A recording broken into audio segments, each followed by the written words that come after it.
लाडकी बहीण योजना आपण सुरू केली. पुण्याच्या मंचरमध्ये बोलताना एकनाथ शिंदेंचं वक्तव्य.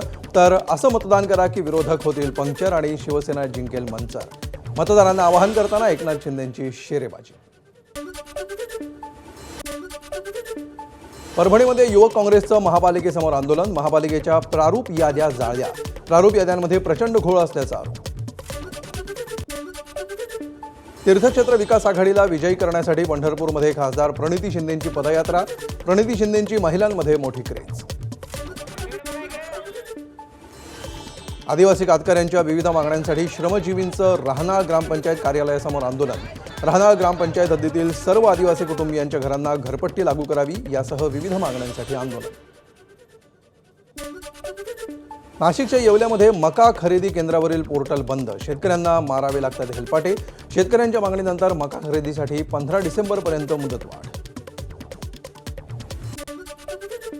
नाशिकच्या येवला बाजार समितीमध्ये कांद्याचे भाव 500 ते 700 रुपयांपर्यंत कोसळले. कांदा उत्पादक शेतकऱ्यांच्या चिंतेत वाढ.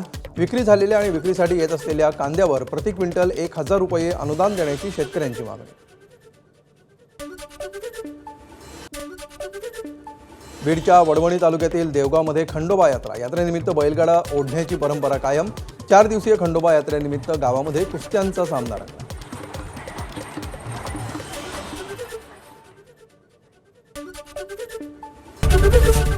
एबीपी माझा, उघडा डोळे बघा नीट.